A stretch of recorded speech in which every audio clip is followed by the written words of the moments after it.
and here's what you should do with it. Crumple it, burn it, rip it up. Sean Payton doesn't care about it, but there might be something to read into this. James Palmer and myself are going to be talking about the unofficial depth chart, tell you about practice. Is Bo Nix continuing to pull away with his job? What do the Broncos do with Zach Wilson? We're breaking it down starting now.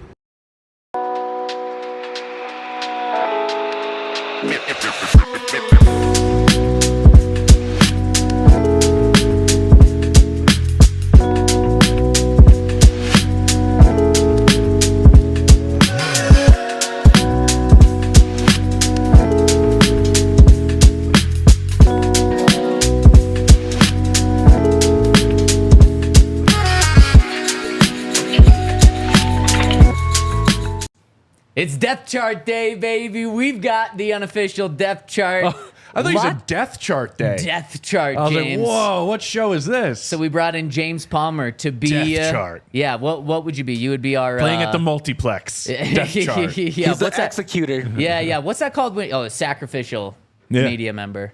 Yeah. Who would that be? I'm not going to make you say it. Who do we want to bump off out of the media group? Oh, wow. Let me check my notes. I was thinking about this in the long list of people.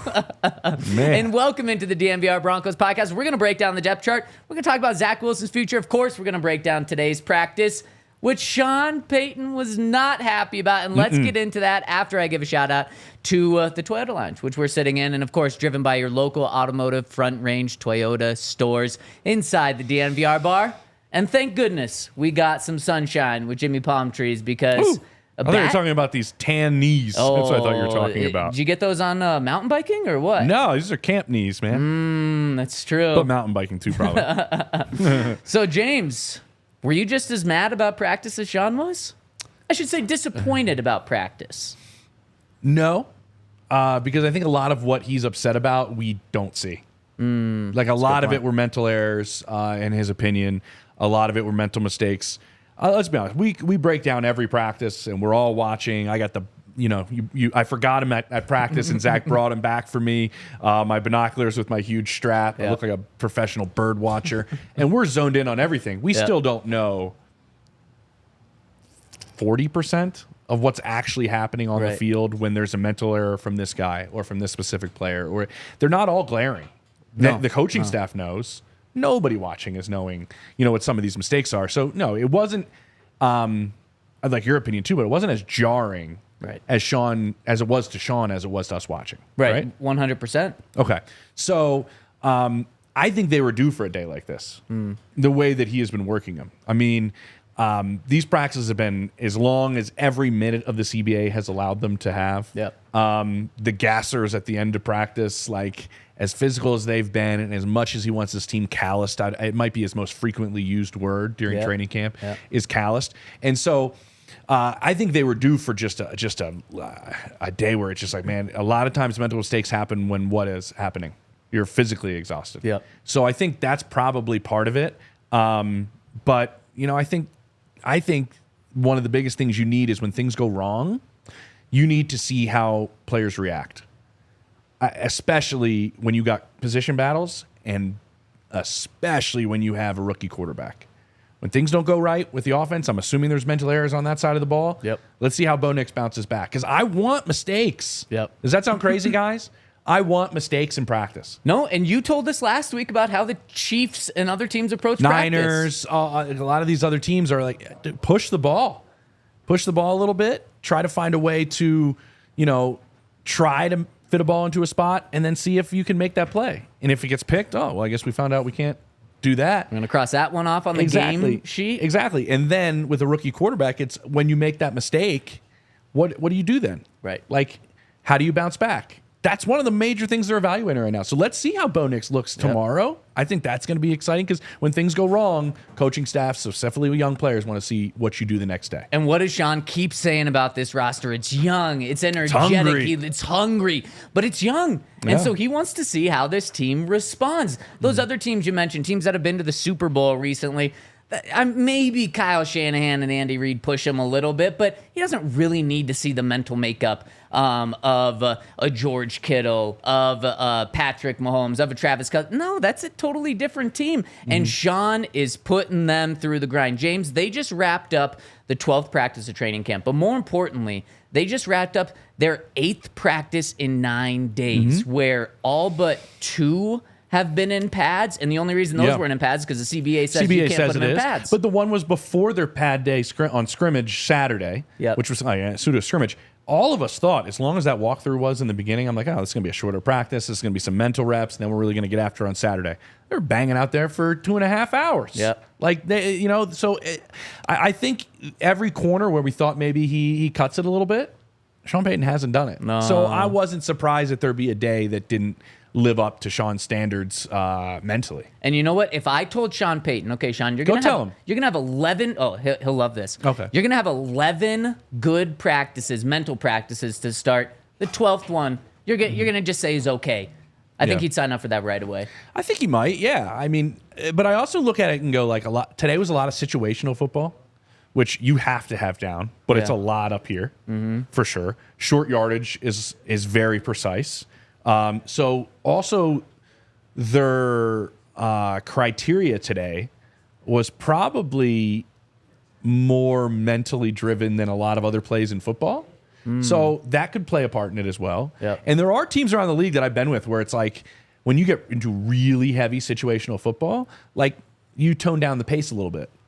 You want to make sure that everybody gets it. Right. So it's a little bit more of like a simulated walkthrough, or it's like slowing down a little bit, or it's not like they went like full speed in some of these situational moments. Yep. So like that's also testing them mentally, but there's probably a greater chance for a mistake too. Yeah, that's a really good point. And I wonder, James, so Sean told us yesterday it was short yardage, 3rd and 1, 4th and 1, and the very first team period that they did, all the Broncos did when Jarrett Stidham was a quarterback was run the ball. All the Broncos did when Bo Nix was a quarterback was run the ball. That was a run period. Exactly. Yeah. Zach Wilson comes up. Sling it, baby. Slinging it. What if he audibled at the line? How pissed would Sean be? Now, I don't think Zach did that, but when I first saw that, I was like, oh, Zach's saying I'm going to throw the ball. But a reason why maybe I think Sean was a little upset with the way practice went in that period where it was run-focused, the defense dominated. I mean, nearly every single play was a tackle at the line of scrimmage or a tackle for a loss. Now, the defense has the upper hand because they're told this is a run period. So you know what the corners do? They're running over to that field knowing this is a run period. Yeah, they're not caring about covering that wide receiver out there. The outside linebackers aren't worried for a guy coming out of the backfield. But do you think in Sean Payton's mind, if the offense has a better day, he's going to be a little happier? If the offense has a worse day, he's going to be a little more upset? He's running the offense. Yeah. So, I mean, he has a little bit of stake in the game on that sense. From a competitive standpoint, obviously he wants everybody to come out and win, but obviously that's not going to happen. What stood out to me, though, with that, and we should talk about it a little bit, like I think, and I've talked to some guys on the offensive line, like Zach Allen looks really good. Monster. And they think, and I had more than one offensive lineman tell me this, like, DJ Jones looks like a different player. And I think he's allowed to play, I think, a little bit more what works for him this year compared to being forced because of the situation that they were in to do some things that probably are not his biggest strengths. I think, Myers, I think, is a big part of that probably in the middle of this defense. I think the D-line's going to be solid. If they stay healthy, like I don't really have a whole lot of concerns about that group up there right now, especially when I'm hearing kind of things about both those guys. And Allen just keeps going, man, if I can be like J.J. Watt, who I played with in Arizona. That's who he references all the time, apparently, I'm told. Hey, man, it's a good guy to strive for. Oh, it's a great guy to strive for. But it's noticeable what the group is doing up front defensively. Specifically, obviously, they're pinning their ears back in a run period. Like they're right there. They know what the ball's coming between tackles. But I will say, the one guy, who's the guy that flashes for you? Let's just use today, run period. In running the football out of this backfield. Oh, Audric Estime. Yeah. Just an absolute tank. Dude's got a roll already. Oh, yeah. You can tell. And here's the thing about Estime, and Sean brought it up a little bit ago, but he's not going to be the fastest guy on the field. In fact, he's the Broncos' slowest running back in terms of 40 time. And you saw it. Even when he ran as fast as 40, it was a 4.71. Didn't he have like the most 15-yard plus runs in college football last year? That's it. And when you look at his 10-yard split, he takes off in those first 10 yards. And we saw that on one run play today where good thing this was not a game because I think legitimately a linebacker would have been ran over. And then right after that, a safety would have been ran over because when Estime hits the hole, which is where everyone is, he is going downhill. Yeah. And so he's going to be, he's always going to fall forward. I mean, I think Javonte's looked really, really good. So I obviously he's their starting running back. Yep.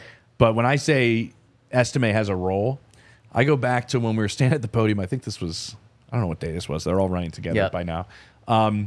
Somebody's like, you're short red zone yardage. You're short red zone. You guys weren't where you want to be. And Sean just goes, we're awful. Yep. Like, that's one of the spots I guarantee he's going to be really important. It's the short red zone where 2-3 yards is a big deal. Yep. And he's going to get that. Yep. And I think that's going to be a role we're going to see down in that area because what does that also do for your offense? Maybe limiting in a confined space the number of throws your quarterback has to make. Yep.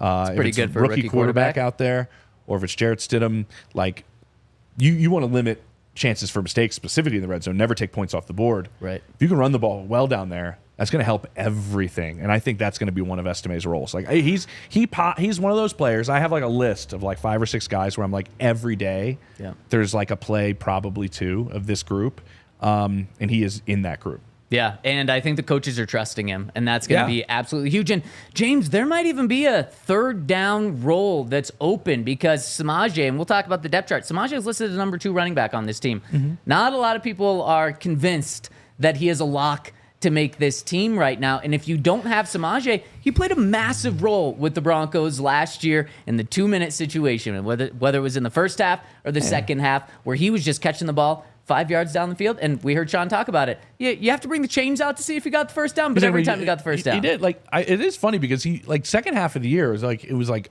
the ball always was going to Samaje Perine. Yep. Third down, it was the check, and then you're right, it'd be like 3rd and 6, he'd catch like a 4-yard pass and find 2 yards and get a first down. And now everybody's like, I don't know if he's going to make the team. What do you think? I wouldn't be surprised if he's the guy they shop. If they're like somebody has, because I think he's valuable in the league. Oh, for when sure. he was in Cincinnati and I would talk to those people on that coaching staff, they were like, they loved Samaje Perine. Yeah. Loved him. Specifically, if you remember when Mixon went out during that stretch after he was, I think he went out for a series of games, and Samaje Perine was like incredible. Like Joe Burrow was like raving about him. He can play. If you want to get younger and you want to kind of flip the position group, maybe that's somebody you're like, hey, somebody goes down somewhere in the league and you're like, hey, we have Samaje Perine if you're interested. But also, like, I'm not kicking him out the door. This is a tough position group to evaluate because Jaleel also offers something the other 3 we're talking about don't. Without a doubt. So you need that change of pace guy. There's 4. Yep. Burton. And then Burton, I always say, throws things for a loop. Yep. And it's funny with Burton because, like, I'm always like, well, just put Lucas Kroll in that, like, hybrid, put your tight end in the backfield sometimes, like so many teams in this league do. And then Burton, like, lays, like, a monster block. Or he made, like, a one-handed catch the other day, and I'm like, okay, he's just showing me every time that he should be on the field. And then you hear Sean talk about him, and you're like, he's making the team. Yeah, 100%. 100%. So it's an interesting position group for sure. It is, but let's say someone does offer you. Let's say the Bengals, they love Samaje, they want him back. They offer you something, you ship him out. You got a wide open third down position for you. Maybe that could be Estime. Yeah, and I wouldn't, like, kind of, teams do this all the time, like hint it out there, like, hey, we might be interested if anybody's interested in Samaje. I wouldn't do that at all if somebody hasn't shown me that they can step into that third down spot. Right. And the way that I think Javonte picks everything up blitz wise really, really well. I think he's getting better as a pass catcher. That would be your, like, ideal situation. Yep. I think he's getting better catching the football. I think he picks everything up in terms of protections. But you better make sure that you're in good shape with a rookie quarterback, that whoever's that third down back is picking stuff up, because he's not going to really miss much. No. At all. No, not at all. And that was Sean Payton's safety net last year. And James, let's move on to today's practice with the quarterbacks. Okay. After I tell you about, you've heard ready, set, Bo, right? That's what Broncos Country is going to be saying week 1. Really? Did you make that up? I did. But UC Health made up ready, set, co, which is talking about their initiative with Coach Prime, where Coach Prime wants to help you and other Coloradans be your healthiest selves as the Chief Motivation Officer of UC Health's Ready, Set, Co Challenge. The goal of the challenge is to get Colorado back to its rightful place as the healthiest state. James, you partake in that. I mean, on the off day, you were up doing hikes, doing bike rides with your dog. You're doing it all the time. And Coach Prime wants to make sure that everyone is doing that with their Chief Motivation Officer Prime, joined by his other personas. Have you heard of Nutrition Prime, Exercise Prime, Sleep Prime, Mindfulness Prime? I've heard of Prime. Maybe there's even a Palmer Prime. Who knows? It should be. Each Prime persona breaks down how to dive into each area of Ready, Set, Co's mindset. Each of the 5 Primes is here to help motivate you, help you, and inspire you. All you have to do is join up. And how you do that is by going to uchealth.org/ready-set-co. If you want to join in on it, go to uchealth.org/ready-set-co. And you might need a car to get around in these mountains. And if you need a car, check out our friends over at Toyota. It's on a roll right now. Where, I mean, you want an SUV, you got the RAV4, you got the Grand Highlander, you want a truck, they've got the Tundra iForce Max hybrid truck. That hybrid power just makes it even more powerful with their big engine that's already in there. They offer 17 models with all-wheel drive or four-wheel drive, which is key in Colorado, including the 4Runner, which is just a Colorado staple. Plus, they brought back the Land Cruiser this spring after a couple of years gone. It's back now, and it's better than ever. So if you want a car, go and check out our friends over at Toyota at one of your Front Range Toyota stores near you. AutoNation Toyota in Arapahoe, Corwin Toyota in Boulder, Groove Toyota in Littleton, Mountain States Toyota in Denver, Stevenson Toyota East in Aurora, and Stevenson Toyota West in Lakewood. Toyota, the official automotive partner of the NFL and the official vehicle of DNVR. All right, James, do we go ready, set, Bo and start with Bo today? Somebody in the comments said that it's so swoop. And I love that. So swoop, yeah. I think I was laughing while you're doing your little reads there, thinking about the history of swoop. Yeah. Was Bo swoop today? Bo was good. Yeah. Bo was good? Yeah. Okay. What number would you give him? Give Bo a 6. A 6? Okay. I thought you were going to be lower on him, and so we're kind of right around there. I went for Bo. I gave him a 7. Today, which might end up being the highest score. You gave him a 7, but you thought I'd be lower than a 6. I thought you'd be low, because when we were walking out, we were just chit-chatting, and I thought you were low on Bo, but you thought he was a little bit above average today, and Henry also gave him a 6, so you guys are in lockstep. Look at us. We didn't even talk about this. Henry disappeared after practice. I don't know where he went. I hope he's okay. Yeah, no idea. Don't think he was at the pressers. Like he was there 1 minute, and his body disappeared? It disappeared. I turned around, don't know. Oh. I'm happy you didn't steal your binoculars. Oh, that's heavy. That's heavy stuff. I know, it really is. Henry, if you're in the chat, say hi or text me back. They did end a game, like minute 30 on the clock. Bo got him field goal range. Got a field goal if I remember correctly. He did, yeah. Will Lutz. Barely got them into field goal range, but did. So the situation was a minute 38 left on the clock on the defense's 38-yard line. Mm-hmm. Each team had one timeout. Tie game, fourth quarter. Yep. So you need any points here. He did a decent job. He moved the ball a little bit. It's I want more shots. And I was excited because I was watching the receivers work out early in practice, one of the individual periods, and I heard from the field. I don't know if we're allowed to report this stuff, but I'm going to say it anyways. Be a bad boy. Be some shots today. And I was like, oh, let's go. There's going to be some deep shots today. I'm going to see some balls get down the field. I'm going to see some eyes get up and look downfield that's not named Zach Wilson. Yep. And it didn't happen really that much. No. It happened a little bit. 7-on-7, of course. Yep. A little bit easier time to do that. But what I think is a difference, and this is kind of an interesting thing, you get conservative in that to an extent in that type of setting. Yep. You obviously don't want to turn the ball over. It's tied. Right. And you're trying to get points. This has happened multiple times when they do 2-minute. Either the first or second play, usually the first, Stidham comes out and guns it downfield. Why do you think? Why do you think he tries to go big play hunting early? To have other shots behind him? I don't know. I think it's because in this situation, when you're in that type of spot on the field, you're getting your most traditional look from the defense, right? your most normal look. Because once Right. you pin yourself into a corner, it's third and whatever, Right, and they're right. like, they know they need to get here. It's end of game. They need to get to this spot. Yep. And then defenses start obviously catering a lot to time on the clock, distance that you have towards field goal, all this stuff. I really love that Stidham has he's thrown like a 25, 30-yard pass early in these because he's taking advantage of that more traditional look before you kind of get pigeonholed into where you are in the situation of the 2 minute. Yeah. I think that's kind of a cool veteran move where he's like, yeah, and it's helped him. Like it helped. He did the same thing today, didn't he? Yep, He did. Big play. Was it the first play of the drive? I think Was the very first play of the drive. See, this is went for 19 yards. This is like a little Stidham thing, like that he does, where it's like, well, and I think it's kind of smart to go out there and it's be aggressive in the early portion of it because you're getting probably the most traditional look from the defense. So there was also another Stidham thing that he did. But let's give our grades for Stidham now that we're talking about him. James, where are you going? You know what? I'm going to give a tie for today. Oh, I'm going to say okay. a 6 as well. Okay, I like that. Because there were neither one flashed over the other one today, and neither one played as well as I think they played yesterday. That's fair. That's totally fair. And I think I went right around there. I went with a 6, Henry with a 5 and a half. So we're all kind of around the same area for Stidham. And you're exactly right. So Stidham started with that deep shot for 19 yards, which almost gets the Broncos into field goal range. Like you could push it, but it doesn't really matter. You have a minute 20 left. You still have a timeout. You got plenty of time to get 10 more yards to get into safe field goal range. But then he faced another Stidham scenario. Incomplete. And then a scramble for 3.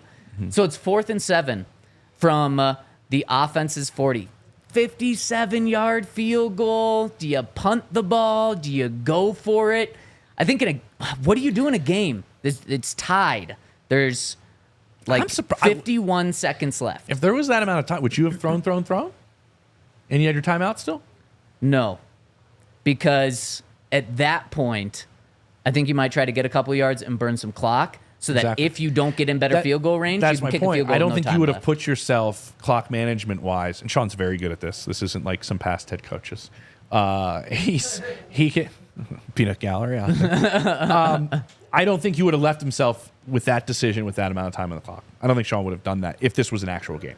So don't you practice how you play? Isn't that what Sean told us about 7-on-7s and scrambling? True, but I think there is an aspect, and I think maybe I should ask him this tomorrow.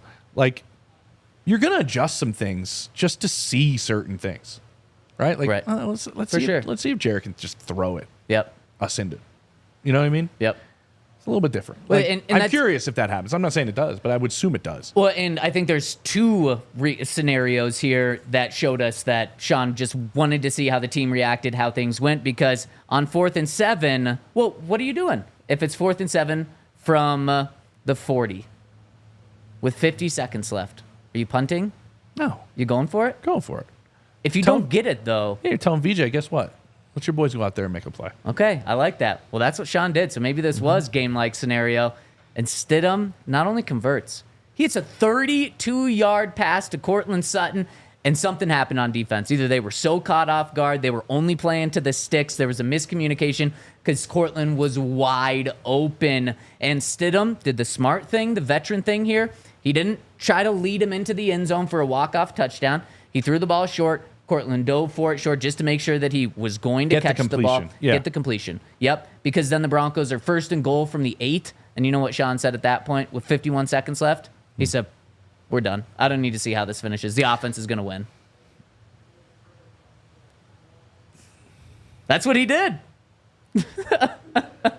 What do you think of that? I've just watched all these practices. If that was Bo's drive, do you think they play it into the end zone? Absolutely. Yeah. Okay. Yeah.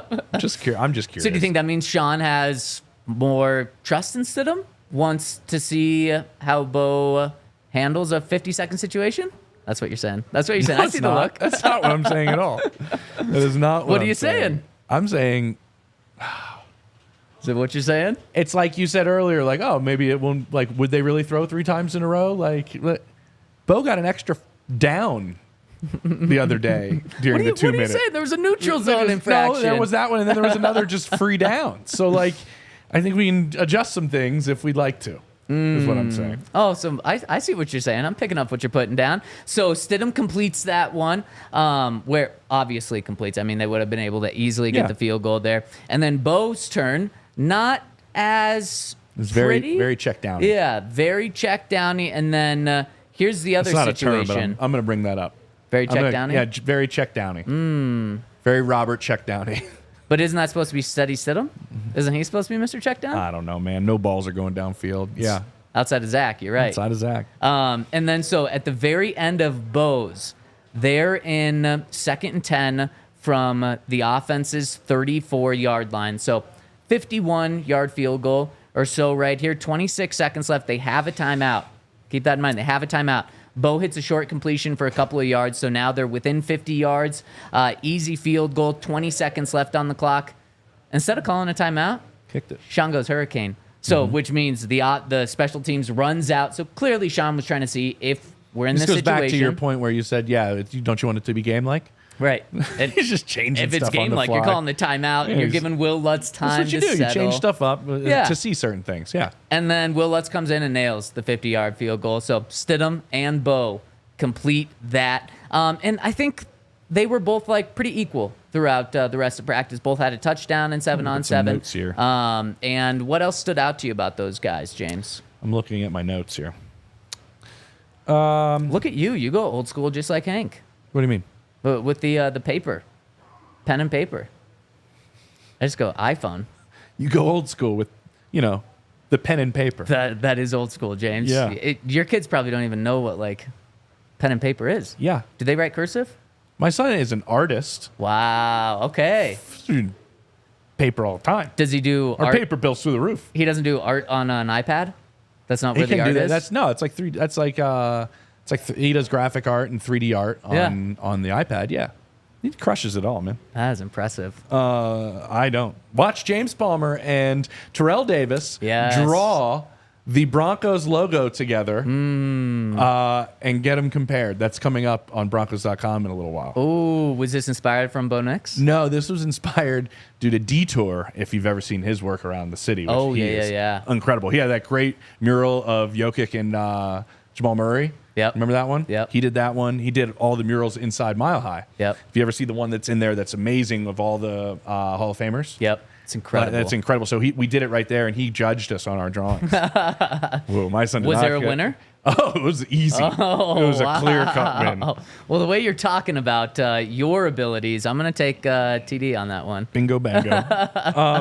I thought there were a couple deep into the progression plays by Stidham today that they've jumped out a couple of times lately where it's I got to get to the fourth lead and it gets to it quick enough to where that's the usually a back leaking out, and he's done that pretty well.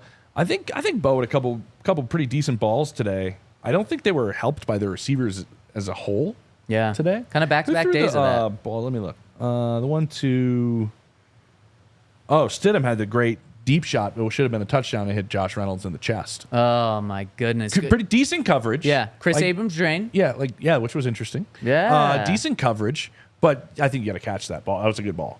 It was almost like he started to play defense on it, but Chris Abrams drain was in a great position to defend the pass, but not to intercept it. Yeah. But Josh only it hit him right in the chest, like you said. He was only using one hand. It was weird. Yeah, that should have been a touchdown. Yeah, and then I still keep seeing Bo having a lot of retreating. There's a lot of balls thrown backpedaling. He gets the ball out quick. He does. But in some of those, that's a scary thing in the league. Because if you're not going forward and you don't have Patrick Mahomes, Josh Allen arm talent, backpedaling and throwing is a dangerous game in the NFL. What did you say if you don't have Zach Wilson arm talent? Well, you could probably throw that in there, actually. The guy's got a hose. But yeah, he does have a tendency to backpedal. When you see him not do that and he drops back, sets, comes forward, he's on time. He's accurate. He's a good quarterback in that sense. And I'm kind of curious what Sean. Maybe we'll ask him that too. Well, write that down, Zach. Man, you got a lot of questions. Let's ask him. Yeah, we're gonna ask him questions tomorrow. You think you can get a one-on-one with him? Yeah, there you go. One of the in 7-on-7, he had two great passes, and that was probably the highlight for Bo. Yeah. Outside of making it into field goal range, he had a pass to Lucas Kroll for about 20 yards, got down to the 5-yard line. Maybe Lucas would have scored. He acted as if he definitely would have scored. Spiked the ball in 7-on-7 Bo had a good run touchdown. in 7-on-7. Yeah. Can't talk about that. It was not a good run. It was just like the play just kind of fizzled out. You can't. Yeah. And then he had a touchdown to Tim Patrick for what was that? Or no, was it Tim? It was to Tim Patrick, 20 yards. Tim Patrick was wide open, and he did the veteran move there of throwing it short just so Tim could make sure he caught it, and then he just runs into the end zone. But so I would say between those two, pretty even day between those guys.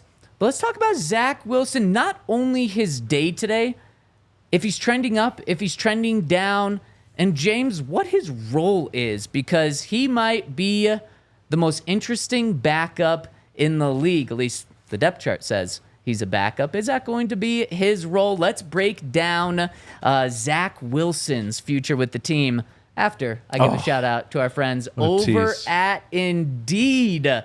James Henry guessed yesterday that there were 30 million global viewers on Indeed. Okay. He was still very far off. You were a little bit further off with your 10,000. 350 10,000 million was off. global monthly visitors. So if you're looking to hire, Indeed is the place to go, because not only do they have literally hundreds of millions of people looking at their website for jobs every single month, they also have found that 93% of employers agree that Indeed delivers the highest quality matches compared to other job sites, according to a recent Indeed study. Plus, they have more than 3.5 businesses worldwide that use Indeed to hire great talent. And on top of all that, they're giving you a $75 sponsored job credit if you go to Indeed.com/AllCity. That's Indeed.com/AllCity. If you need to find candidates fast and ones that match with what you're looking for, Indeed is the place. So go to Indeed.com/AllCity to get that $75 sponsored job credit. Terms and conditions apply. Need to hire? You need Indeed. And if you're not looking to hire and you're looking for a fun night, go to Game Time. Our friends over at Game Time are going to hook you up with $20 off your first purchase, whether it's a ticket to the Rockies game tonight, which will just simply get you in for free if you have a credit for $20 for the Rockies game. If you want to go to the Broncos' first preseason game, which is coming up in 2 weeks. If you want to go to the Broncos' first home game against the Steelers. Jim, I asked you last week, where do we sit right now with Russell Wilson being the starter? Do you think he'll be the starter week 2? Oh, that door is wide open right now. I think you were 60-40 yes last week. What if I've been saying all offseason that I've been coming on this show? Oh, Justin Fields. Leaning even more that way? I think it's just a massive opportunity to see him out there getting a boatload of reps. I think Arthur Smith can do a lot with Justin Fields and Najee Harris in that run game, RPO game. Justin is an elite athlete. Like, I've talked to so many defensive backs that are like, dude, that guy running downhill with the football at his size, like, you don't want to tackle him. No. Like, he's incredible with the ball in his hands. Now, he doesn't, when he's throwing it, know exactly where it's going sometimes, but I don't think the other guy does either. So. Can't believe you said that about the Ohio State quarterback.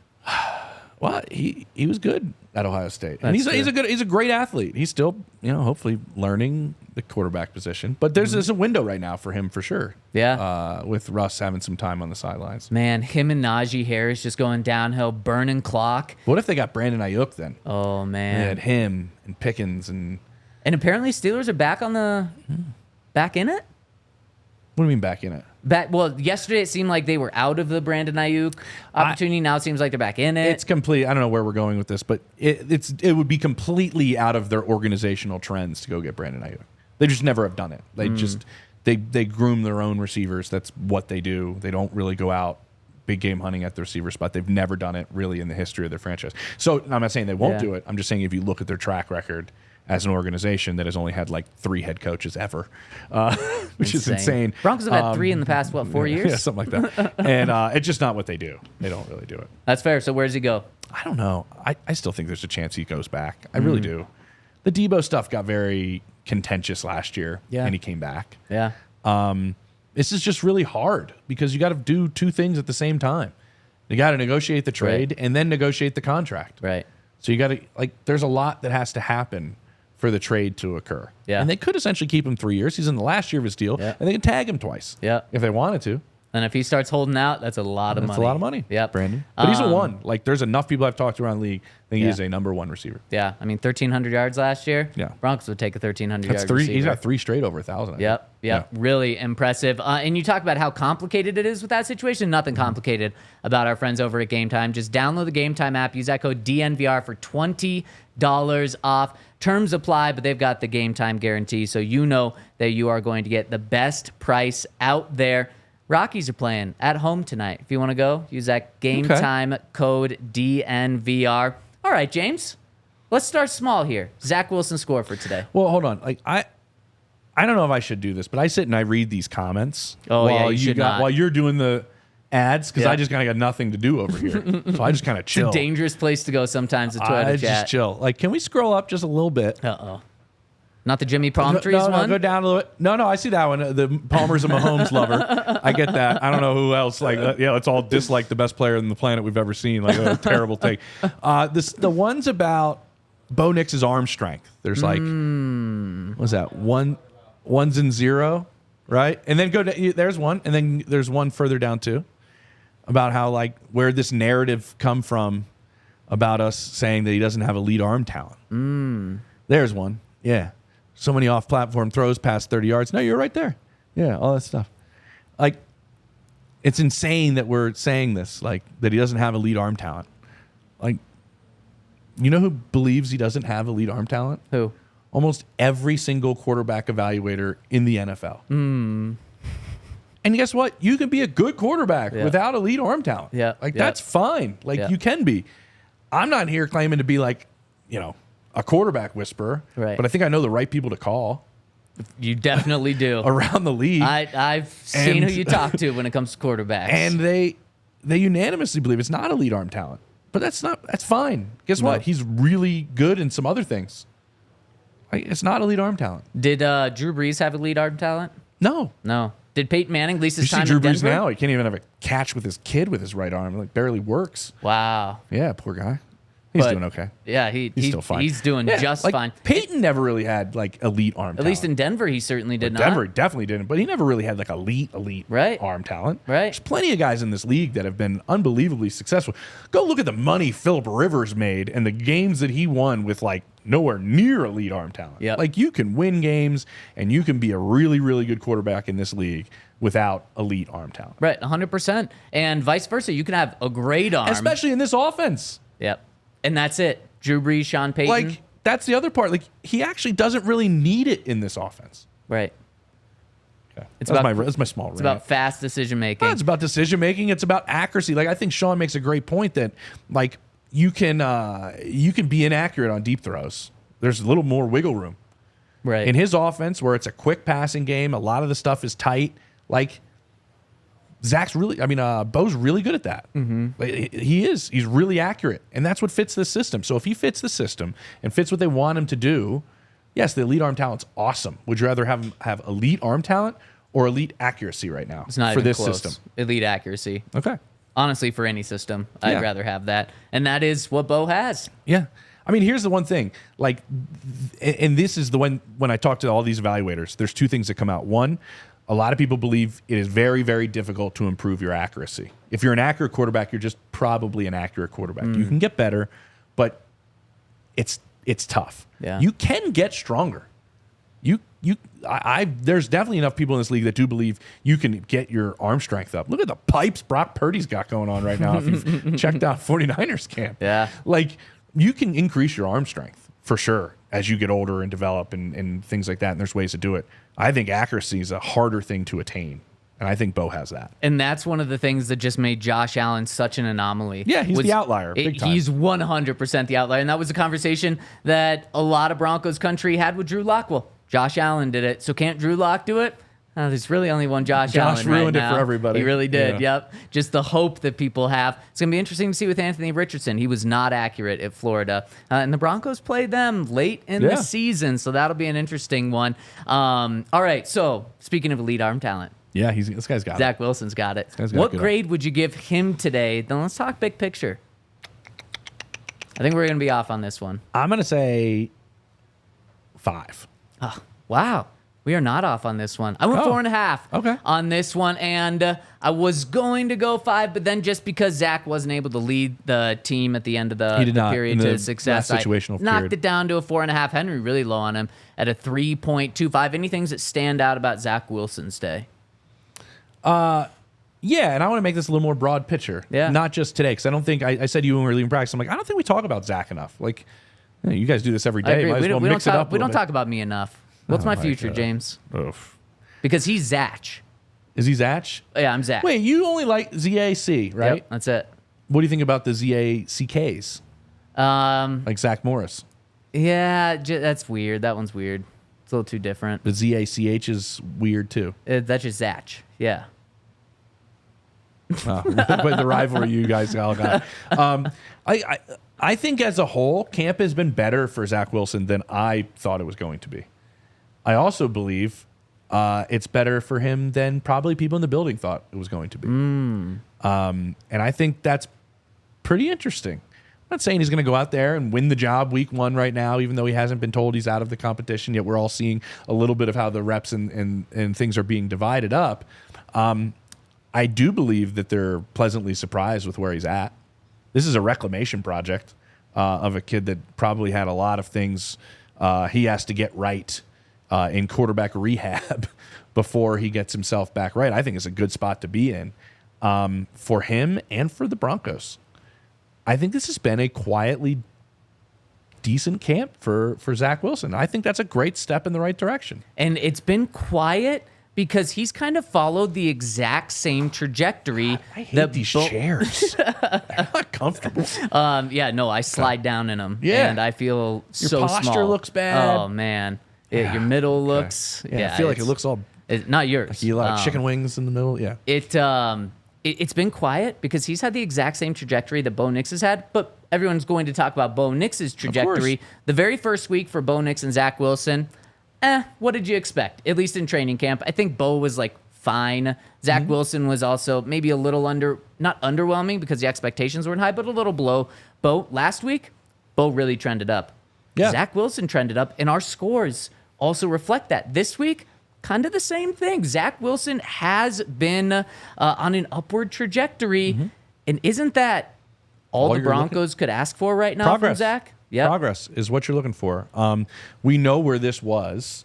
We know the situation that he was put through in New York, and that's hard on any quarterback. Which, really quick, James, I know inside the building, the Broncos building, they think there's no place that would have been worse to go for Zach than New York. Oof. Yeah, I'm trying to think if there would have been. So that's the situation they think Zach was in. Yeah, it was tough. It was really tough. So this is, and he knows he needs to get kind of like back on track. And I think he's worked his butt off. Like, and I think he's quietly gone about it like the right way. And the reason I think this is a great situation for the Broncos is like Sean Payton's getting a bite of the apple twice.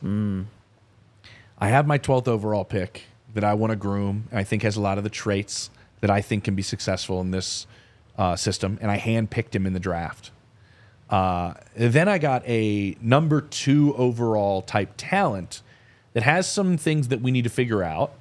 But what if we do? And a lot of those things are figured out. I got like 2 young, talented first-round quarterbacks in my camp right now that I can kind of see how they're molding and growing, and I think that's really interesting for Sean Payton to sit there and go through both these guys. Like, I hope they keep Zach Wilson, put him on the practice squad. Maybe you can call him up every single week with the new rule. So you can literally just drop him, bring him up every single day. Yeah. I mean, every single week. And let him be around Sean Payton. Let him be around Davis Webb. Let him be around this group that knows offensive football really, really well and see what it becomes. I mean, I think that's kind of cool because if you develop him, like, best case scenario, it's like all of a sudden that arm talent, it comes together with all this other things. And I mean, a lot of people around the league are like, I don't know if all that's happening, but he becomes your starter. That's amazing. That's like probably not going to happen, but that's pie in the sky part. Yep. What if you develop him to be a really good backup? What if you develop him that all of a sudden the rest of the league is like, and somebody trades for him? What'd you give up to get him? A less than a 7th round pick. And you trade for like a 4th for him. Oh, be incredible. Be incredible. Like, and that who's to say that's not possible if the rumor comes around the league, like, man, Zach Wilson's really starting to like look pretty decent in camp. Like, he looked pretty decent during the season. It feels like he's bouncing back. All of a sudden, next preseason, he has like a really great preseason. When you flip him, like, I just think this is a kind of an interesting, cool situation the Broncos are in with Zach Wilson being in their camp. And it reminds me so much of Sam Darnold. And Sam Darnold was a free agent this past offseason, but after that football rehab year with Kyle Shanahan, let's say he was under contract with the 49ers again. You think teams are calling the 49ers to trade for Sam Darnold? Not for a first-round pick, but for something? I mean, the Vikings went out and paid him $10 million. That tells me there was a market for some sort of trade. I think it's such a similar situation. Both guys come from the Jets. Both guys, top 3 picks in the draft. And so I completely agree. And one of the things that Sean Payton knows about, I'm going to mess this up just a little bit, but there's something like six quarterbacks in NFL history that have failed with their first team, either first or second round draft picks, that have failed with their first team and then gone to another team and made it to the playoffs, taken them to the playoffs. I can't think of them off the top of my head, but Sean Payton's been involved with 3 of them. And so Sean Payton... Is Teddy part of that? Teddy... Like, do you put him in that? He only played a stretch, but that team went to the postseason? I don't think Teddy was part of that. Drew Brees? Because he played those 5 games when Drew was out. Yep. I think he went 5-0, and I think he made the postseason that year. But that's not like he wasn't the team's quarterback. Yeah, I don't think it. But I mean, Sean Teddy would take that as like a half one. Oh, Teddy. Yeah, he loves Teddy. Yeah, Sean does. loves Oh my gosh, he loves Teddy. And how can you not? I mean, unless you really hated him for not making the tackle in that game. Yeah. Okay, so I need you to pull your phone out. I got it. Sit up, because this is what you usually have phone all the time. Give me the first round quarterbacks. We can probably do this off the top of our head too. Let's look at let's see, what was it, 2 years ago? So the 2021 class? 2022? 2022? Yeah, 2022 class. No, let's do 21 first. Was that like Was that Trevor Lawrence? I think he was 21. Here we go. I got it right here. It was Trevor Lawrence. Yep. Okay. Trevor Lawrence, Zach Wilson, number 2. Okay, give me all the first round quarterbacks. Okay, Trevor Lawrence, Zach Wilson, Trey Lance, then Justin Fields, Mac Jones. One is on the same team that drafted him. Yep. From that 2021 draft class. Yep. Everybody else is on a new team. Right? Yep. All right, go to the next year's draft. Okay, 2022. All right. You want the quarterbacks? First round quarterbacks. First round quarterbacks, you're looking at, this was a tough one. This one was just Kenny Pickett. And he's not on the team anymore. Oh, no. They chose Russell Wilson and Justin Fields over him. Wait a minute, Kenny Pickett. He wasn't the only quarterback taken. In the first round, yeah. Oh, yeah. It was a historically... Yeah. All right, so then go the year behind. Okay, so 2020. T-Law. We're looking at first overall pick, Joe Burrow. Okay. We're looking at Tua. We're looking at Justin Herbert. We're looking at, was that it this year? No, Jordan Love at the end of the draft. So that one actually. That was pretty good. Hit. So, like, my point is, it's kind of a crapshoot. So why not protect yourself with the Zach Wilson move to add another first-round talent? Because that's just 1 year apart. 1 year hits, 1 year nobody hits. Yeah. And there's still some people that are like, Trevor Lawrence hasn't probably lived up to what we thought he was going to be as one of those like premier first overall picks. So why not like do what the Broncos are doing and overprotect yourself with essentially 2 first-round picks in your camp right now? James, unless you have the quarterback position figured out, you should be swinging. Nobody has it figured out. The Chiefs do. You know, there's some teams don't have it figured out. They have a great one. What else have they done at the position? Oh, no, I'm saying right now. Oh, figured okay. out. I was about to say. I thought you meant like teams that have like figured out how to draft. I see what you're talking maybe about. The Packers. Yeah, maybe the Packers. Yeah. Maybe the Packers figured it out. What, 3 decades would do it? Just doing that. Yeah. But James, there's one other thing that you touched on with Zach Wilson, and I don't think he's making the final 53-man roster. But I also don't think another team's going to be going out there. Look, the Broncos traded less than a 7th-round pick for Zach, so I don't think another team's going to go out there to make him their quarterback 2, their backup quarterback right now. And so I do think you get him on the practice squad. So why would a team bring him in to be their 3 or make a move to grab him to be their 3 and start all over? Like, I think he's just going to stay. And then also, there's a little bit of loyalty from Zach because working with Sean Payton, that's going to help his image moving forward. Like you said, Davis Webb is viewed as one of the up-and-coming guys. Maybe he gets an offensive coordinator job next year and brings Zach along with him in that role. But then also, when the Broncos traded for Zach Wilson, the big deal here was they said, we'll pay $2.5 million of his $5 million guarantee. So the Broncos are giving him $2.5 million, whether he makes this roster or not. So the Broncos are paying him too. And they would say it in a way of, Zach, we'll also give you that roster bump every single week by bringing you up to the 53-man roster for game days. And on top of that, Sean could say, Zach, we have a long-term plan with you.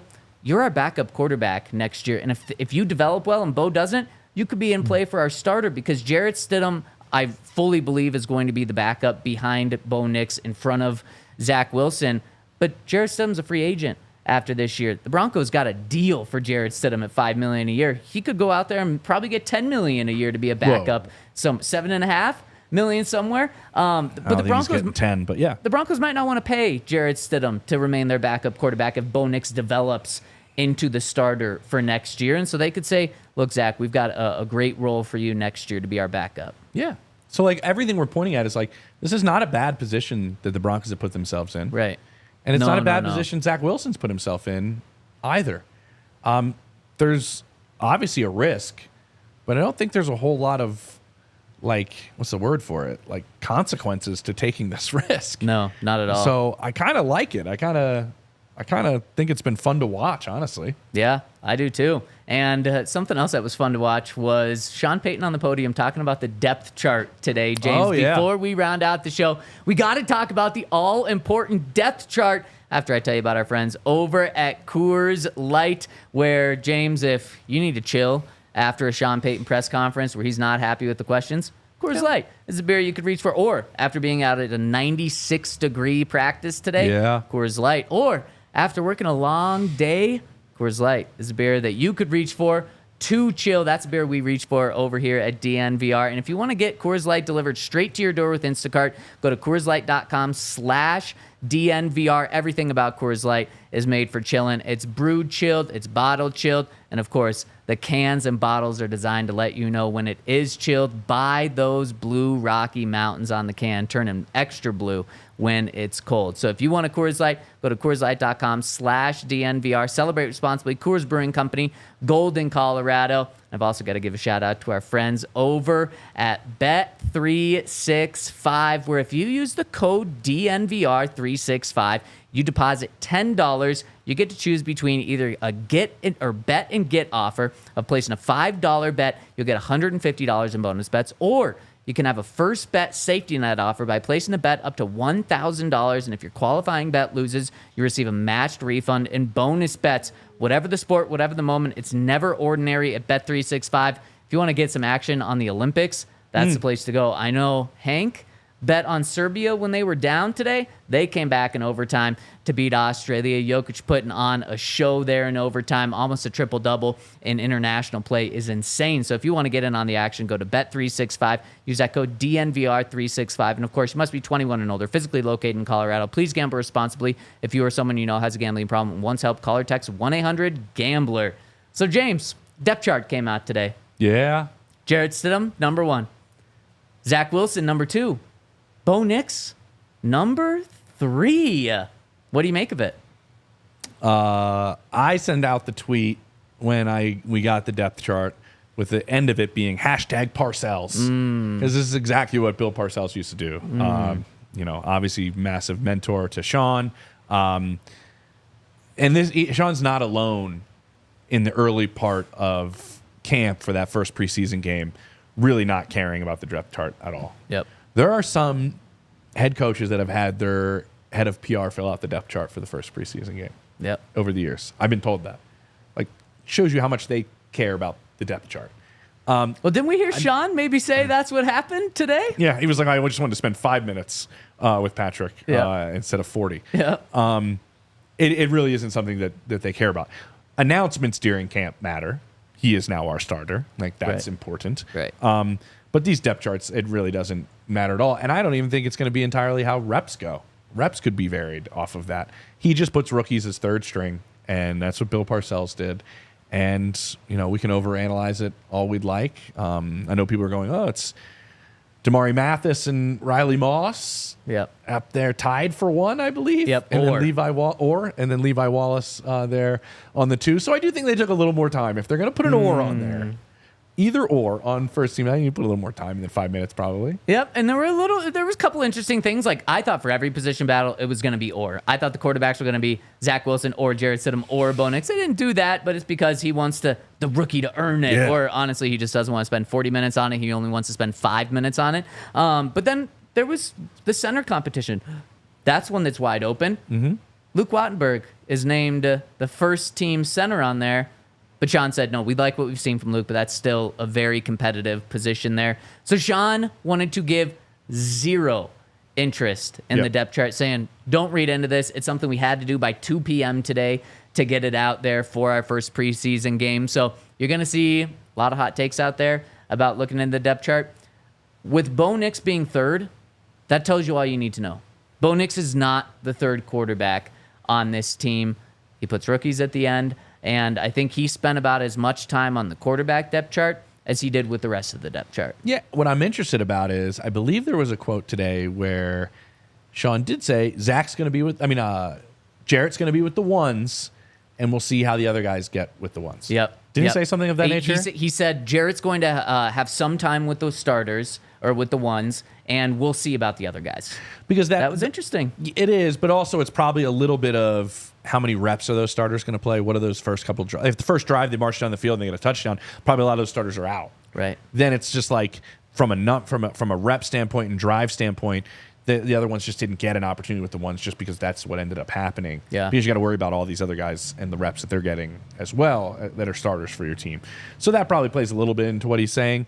But I think, is that more or less him saying Jarrett's starting this preseason game? 100%. Yeah. That's exactly what he said there. Jarrett Stidham, he did not say this, but it's pretty clear Stidham is going to start this first preseason game. But also, James, we knew that before today because who started the first day of OTAs? Stidham. Who started the first day of training camp? Stidham. So if Sean were to break that trend and go with Bo for the first training camp game, or the first preseason game, I think that would mean something to me. I would say Bo Nix is the starter without a doubt. That's a good point. And so he's leaning in with that trend. It's going to be Stidham. Who was second? Who got the second day in training camp? It was Bo. So who's going to get the second preseason game? Bo. It's going to be Bo. Well, I've been saying this here too. I didn't think they'd make a decision until after the second preseason game. Because I don't think you're going to make a decision after Bo has a chance to not run with the ones. Right. You're going to have this preseason game against the Colts. He's not going to run with the ones, and you're going to go, think I've seen enough. Bo's the starter. You're like, well, he didn't play with the starters. No. So I always thought, and my understanding was that it was going to be after the second preseason game is when they'd like to make the decision. Yep. And that seems like that's still where it's shaping out to go. Yep, 100%. And especially because it's pretty clear this is now a 2-man competition. They don't need to wait a third preseason game to let Zach go, and they might not even play the starters in that third preseason game since now it's the last preseason game. So I think that's exactly how it's going to go. And then, James, I do expect that Wednesday, I think, is when we're going to see Bo Nix named the official starter of the Broncos. That's how I think this is all going to shake out. But I do think it's pretty clear that tomorrow or Thursday, Sean's going to tell us Jarrett's the starter. Yeah. For the first preseason game. I was about to say, yeah. I was like, I stopped paying attention. I was like, he means the first preseason. Right. Yeah. Right? Yeah. That would throw a wrench in everything. So that's everything today. Anything you want to throw out there, James? Yeah. Jaquan McMillan makes a play every single day. Yep. At the line of scrimmage or behind the line of scrimmage. So this isn't really like in coverage where he's very good. This is smarts. This is instincts. He has surprised the offense a couple of times coming on like a corner blitz. Yep. This is a lot of talent and mental ability at the line of scrimmage with some of these plays. And it's been every single day. Yep. I think it's super fun to watch a really instinctive nickel corner that playing on the inside because you can really do a lot of different things. Yep. I have a fascination with the position.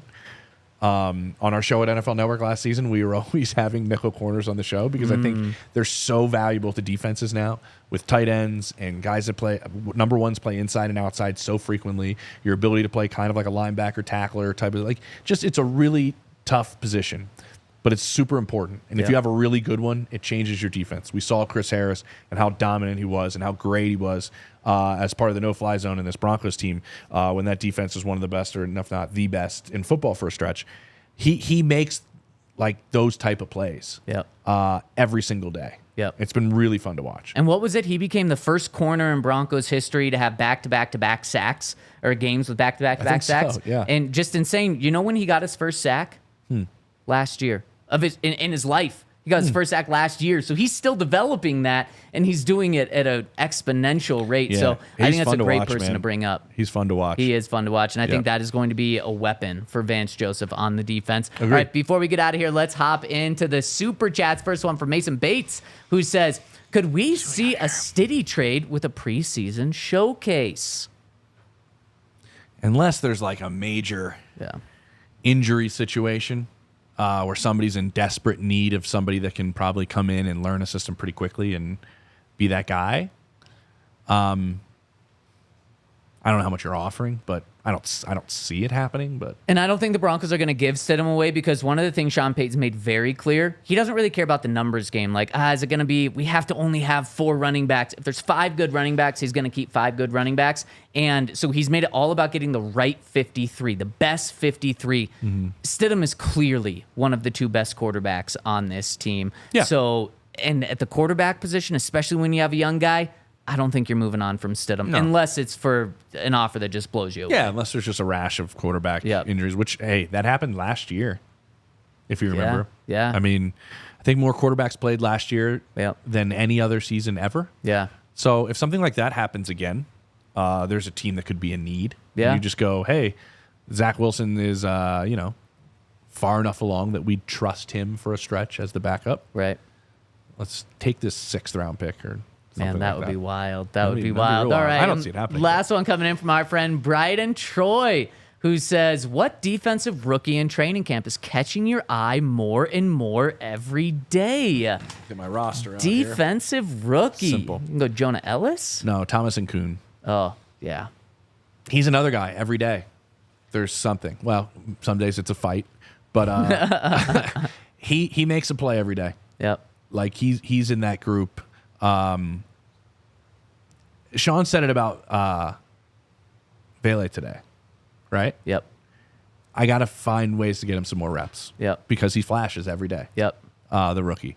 I think this is the kid on the other side of the ball that it's like, oh, we'll put him more in that rotation a little bit more. Yep. Because every day there's a play where he gets into the backfield. There's been 12 training camp practices. I guarantee he has at least 12 sacks. I mean, he has been a monster in camp so far. And what do you do? I mean, if Shaq Barrett, as a rookie, second-year guy, is flashing, do you just say, he's undrafted? No, you keep playing him. You keep playing him. I mean, you see if he can play against the big boys. And the more reps he's gotten with the first team, the more he just continues to have the exact same production. And Vele's a guy, I think he's a lock to make the roster. Really? Yep. He's been very good. He's had a very, very good camp. Yep. And James, you've had a very, very good day on this had a good show. day. Really appreciate you rocking and rolling with us today. I got We'll a be little back. heated about the chats for a minute there. I'm sorry. Yeah, you can't look. You can't I sit look, there and read, James. why? Well, then what are these people doing? You don't look at it at all? I read them. Okay, you can't get bothered.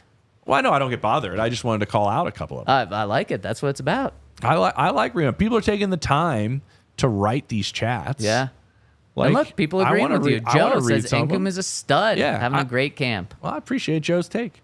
Joe knows what he's talking about. We love the Toyota chat. No, but like I like to read them sometimes and see what everybody's kind of thinking, and maybe if they want to throw something in there and we're going to talk about it. Like that's why we went on the arm strength rant. Yeah, I love it. I thought that was good. I love it. I've loved the rants, James. Loved the insight. Loved everyone rocking and rolling with us in the Toyota chat, including Gabe, KW, Jose, I got you, Gabe. See? I and saw you. Alex, everyone else that's been with us. We really appreciate it. We'll be back tomorrow. Another practice, another day. We'll see you around 2 p.m.